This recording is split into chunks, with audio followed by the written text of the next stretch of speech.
Hello everyone. Today in this video I will tell you about the important aspects of diabetic ketoacidosis. So learning objectives of today's lecture are how to define the diabetic ketoacidosis, what is the severity of the DK, and what are the various clinical features, then what is the pathophysiology behind it, and then how will you investigate and monitor the baby, and what is the treatment and prognosis of DK. So first, definition of diabetic ketoacidosis. To define the diabetic ketoacidosis, child should have the hyperglycemia, ketonemia with acidosis, and hyperosmolarity will be there. So if the child is having the blood sugar more than 200 milligram per dl and beta hydroxybutyrate level is more than 3 millimole per liter with pH less than 7.3 and bicarb level is less than 15 millimole per liter, then we can say child is having the diabetic ketoacidosis. Then we have to assess the severity of diabetic ketoacidosis. To assess the severity of diabetic ketoacidosis, we have to check the pH and bicarbonate concentration. If the pH is less than 7.3 with the bicarb concentration less than 15 millimole per liter, we label as a mild DK. If having the pH less than 7.2 with bicarb concentration less than 10, we label as a moderate diabetic ketoacidosis. If the pH is less than 7.1 with or without the bicarb concentration less than 5, we label as a severe diabetic ketoacidosis. So by the pH and bicarb concentration, we have to differentiate child is having mild, moderate or severe DK. Now the pathophysiology in diabetic ketoacidosis, due to the insulin deficiency, counter-regulatory hormones, glucagon, growth hormone, cortisol and catecholamines are released.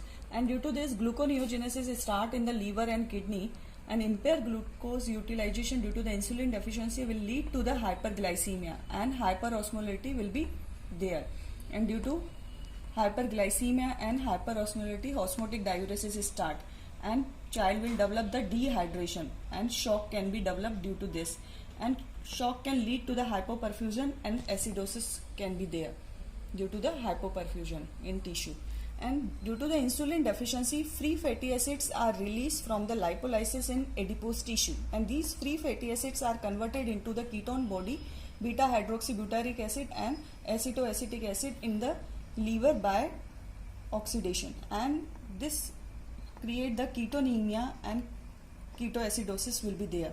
And due to the ketoacidosis, child will have the vomiting and hyperventilation, and this vomiting will also causes the dehydration, but the dehydration is out of proportion to the vomiting in DK because of osmotic diuresis is main contributory factor for the dehydration than the vomiting. So ultimately child will develop the clinical signs, symptoms of vomiting, acidotic breath will be there, and child can develop the shock, hypoperfusion if not corrected at proper time. Now clinical features in diabetic ketoacidosis, there will be history of polyuria, polydipsia and polyphagia with the weight loss in a newly diagnosed case with the diabetic ketoacidosis, and child will have the vomiting, abdominal pain and dehydration will be there, and these findings can mimic just like a gastroenteritis. Fruity odor of the breath will be there, and hyperventilation due to the ketoacidosis will be there, and we label as a Kussmaul breathing. And if the child is having the severe dehydration, then shock can develop, and neurological signs symptoms can also develop due to the cerebral edema. In this, child can have the confusion, drowsiness, coma or other neurological manifestation as convulsion, and raised ICT can also develop. Now I will show you the video of acidotic breath.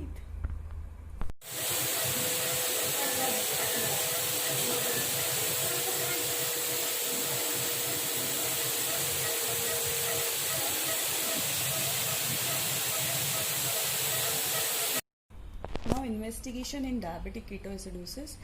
Blood sugar should be monitored hourly in first 48 hours of the admission, and serum electrolyte and ABG should be done every 2 to 4 hourly, at least in first 24 to 48 hours of admission. In this you will find that child may have the serum potassium level either normal or increase at the time of admission, but we have to replace it by the injection Portchlor in IV fluid, because when we start the insulin infusion, child will develop the hypokalemia, and also at the time of admission you will find the child is having the hyponatremia, but need not to be corrected, because this hyponatremia will be corrected by the insulin and fluid correction. And then CBC, renal function test, urine glucose and ketone levels should be measured 6 hourly. And ECG and X-ray will be needed if you are suspecting the child is having the superadded infection and you want to rule out the pneumonia, then chest X-ray can be done, and ECG to see the child is having any changes due to the hypokalemia or hyperkalemia. So generally when we start the treatment, we should take care that child should not develop the hypokalemia, and if you are suspecting child has developed, then by ECG you can monitor. Blood culture, urine routine microscopy and urine culture should be sent to rule out any infection, because most common precipitating factor for the decay is infection, and most common infections are pneumonia and urinary tract infection, which can lead to the decay. And in starting, when child is admitted, you will find that urine ketone bodies are either trace or nil, but when we start the treatment, after few hours urine ketones bodies are increased, because for the testing of urine ketone we use the nitroprusside, which detect only acetoacetic acid, and when we start the treatment, this acetoacetic acid will be more generated by beta hydroxybutyric acid is converted into the acetoacetic acid, so this will be more detected by the urine ketone test. So this test is little bit misguiding, so remember this. There is 5 steps treatment for the diabetic ketoacidosis. Within few minutes we have to correct the airway, breathing and circulation. Then the correction of dehydration should be done by the isotonic solution, normal saline or Ringal lactate. 20 ml per kg bolus should be given over a period of 1 hour. If still the child is having the shock or severe dehydration, we can repeat this bolus again. And for the third step is correction of hyperglycemia and ketosis. For the correction of hyperglycemia and ketosis, we have to start the regular insulin infusion with the fluid therapy. So regular insulin should be given 0.05 to 0.1 unit per kg per hour. We prefer just 0.05 in less than 4 year age group baby, and more than 4 year we start with the 0.1 unit per kg per hour. With the fluid therapy should be calculated maintaining fluid plus 85 ml per kg, and it should be minus by the bolus which we have already given over a period of 1 hour. And this fluid is roughly the double of the maintaining requirement of the fluid. And the choice is 0.45% normal saline, and in this injection Portchlor 5 ml in 500 ml fluid should be added. And I will give you the example of this, how to calculate this fluid and regular insulin. Now fourth step is prevention of hypoglycemia. You have to monitor the blood sugar every hourly. You find the blood sugar is less than 250 mg per dl. Then switch over the fluid from 0.45% NS to the 0.45% DNS with the Portchlor. Dose will be remain same, and we have to decrease the insulin drip also 0.05 unit per kg per hour. And fifth step is we have to, when watchful for the acidosis, when acidosis is controlled or corrected and child is able to accept the orally, we can switch over from the insulin drip to the subcutaneous insulin, and the dose of subcutaneous insulin 1 to 1.5 unit per kg. It should be given in 4 divided doses.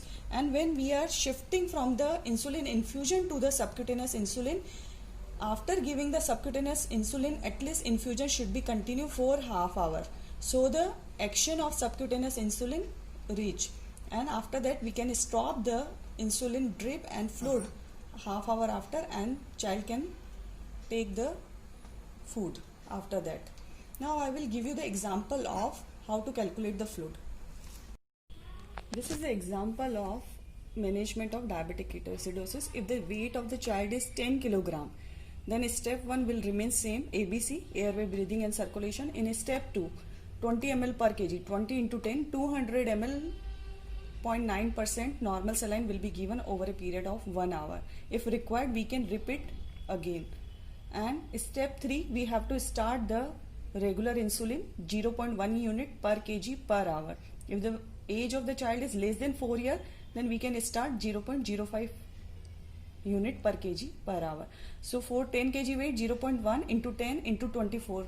So 24 international unit in a whole day, and we have to dilute it in 50 ml normal saline, and rate should be set 2.08 ml per hour. And fluid correction should be given. Maintenance fluid for the 10 kg weight is 1000 plus 85 ml per kg, 850 ml, and minus the bolus which we have given in step 2. So total requirement for the 10 kg weight is 1650 in a whole day, and it should be divided by 24, so 68.75 ml per hour. So choice of the fluid will be 0.45% normal saline. In 500 ml we have to add the 5 ml injection potassium chloride. We have to take care that if the child is having the altered kidney profile, creatinine and urea is raised, then we have to wait, and we have to wait for till the baby pass the urine and RFT is normal. Otherwise we can directly add the pot chlor in maintaining fluid, and rate should be set by this. And the step 4 is when the blood sugar is less than 250 mg per dl. In between this treatment, we have to shift the 0.45% normal saline to the 0.45% dextrose normal saline, and the amount will remain the same for the fluid, but the insulin we can reduce the, if we have started 0.05 unit per kg per hour, then we can reduce up to 0.02 unit per kg per hour. If we have started 0.1 unit per kg per hour, then we have to reduce the insulin drip 0.05 unit per kg per hour. So fluid will be remain same, but the insulin drip dose will be reduced in step 4 when the blood sugar is less than 250 to prevent the hypoglycemia. In step 5, when the child is able to take orally and acidosis is totally corrected, then we can start the subcutaneous insulin, and subcutaneous insulin is 1 to 1.5 unit per kg in a whole day. And if the child is adolescent age group, we can start 1.2 to 1.5 unit per kg. If the child is less than 4 years, we can start 0.5 unit per kg per day. So in 10 kg weight, if I am starting 1 unit per kg, then 10 international unit we have to give over a period of 24 hours. And this 10 unit we have to divide in a short and fast acting and long acting. So in short acting, we prefer the Lispro. Trade name for this is Humalog. So 50% we will give the short acting and 50% we will give the long acting. Action of the Lispro is around 8 hours. So Lispro will be divided into 3 doses. So we have to give the 2 international unit before breakfast, 2 international unit before lunch, and 2 international unit before dinner. And the long acting Glargine Lantus will be given 5 unit at the bedtime, because the action will remain for the 24 hours. And we have to remember, whenever we are switching over from the insulin drip to the subcutaneous insulin, we have to stop the insulin drip half hour after giving the subcutaneous insulin. So the action of subcutaneous insulin should start. Now the role of bicarbonate therapy in diabetic ketoacidosis, it is not routinely indicated. So we should not give the bicarbonate therapy. Only and only it is indicated when the pH is less than 6.9 with the life-threatening hyperkalemia is there. And we should use very carefully, because it causes the paradoxical CNS acidosis, and potassium will be reduced, and it can cause the hypernatremia also. So bicarbonate therapy is routinely not indicated, and whenever we are giving the bicarbonate therapy, we have to calculate by this formula 0.6 into weight into base deficit, and the 1/3 dose of the calculated should be given over a period of 2 to 4 hours. Again we have to reassess the baby. And the treatment of cerebral edema. In this, if the child is having any neurological manifestation, we can give the 20% mannitol 2 to 5 ml per kg over a period of half hour, or we can prefer the 3% normal saline. or we can say hypertonic saline 3 to 6 ml per kg over a period of 30 to 60 minutes. So this is the extra treatment for the diabetic ketoacidosis. And the prognosis of diabetic ketoacidosis depends on if the child is having cerebral edema at the time of admission, already neurological manifestation is there, then the chances of death is around 0.9%. So always we have to monitor the baby for the neurological signs symptoms. If it is there, we have to monitor carefully, and the dehydration and the treatment of acidosis and hyperglycemia should be done very slowly.